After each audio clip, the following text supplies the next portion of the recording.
안녕하세요. 여러분의 캘리포니아 레몬법과 대형상의 전문 변호사 최미수입니다. 오늘도 우리가 여러분하고 이 레몬법 대해서 얘기를 나누면서 큰 차이점을 나누겠습니다. 그게 바로 마일리지입니다.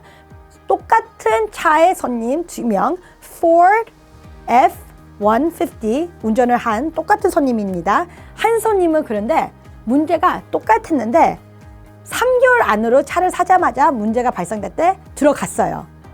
차의 문제는 이 손님도 똑같이 있었습니다. 근데 이 손님은 바빠갖고 1년이 지나서 15,000마일이 지나서 갔습니다. 이 손님은 500마일도 안 돼서 갔고 이 손님은 15,000마일이 지나서 갔습니다. 문제는 똑같아요.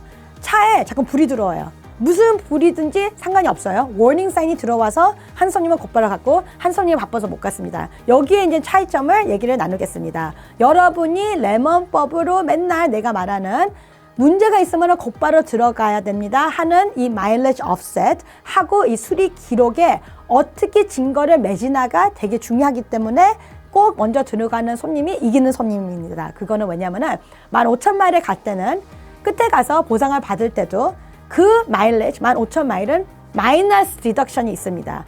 그 마이너스 디덕션이 Ford F-150에는 대충 한 7,000불입니다.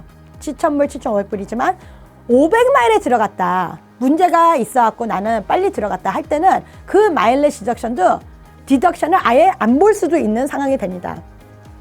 캐시로 돈을 받을 때도 이 손님은 이 손님보다 훨씬 더 많이 돈을 받게 됩니다. 그 이유는 뭐냐면은 수리 기록으로 우리가 증명을 할 때는 이 차는 문제가 라트에서 차를 살 때부터 문제가 있는 걸로 우리가 쉽게 보여줄 수 있었기 때문에 우리가 싸울 때 상대방 변호사가 말을 못하게 되는 상황이 될 수가 있는 겁니다. 여러분들 똑같이 조그마한 문제든지 큰 문제든지 문제가 차에 발생이 될 때는 기다리면 안 되시고 곧바로 들어가서 수리 기록을 남기셔야 됩니다. 그 수리 기록에 중요하게 그 마일리지가 500마일이냐 10,000마일이냐 15,000마일이냐 30,000마일이냐가 되게 중요한 부분이 바로 이 마일리지 offset를 캘큘레이트 할 때 어디서 돈을 더 많이 디덕션을 받을 거냐에 해석이 되기 때문에 되게 중요한 부분입니다.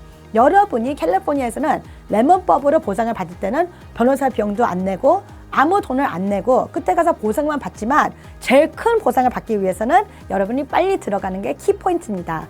오늘도 여러분의 캘리포니아의 레몬법과 대형상의 전문 변호사 최미수였습니다. 고맙습니다.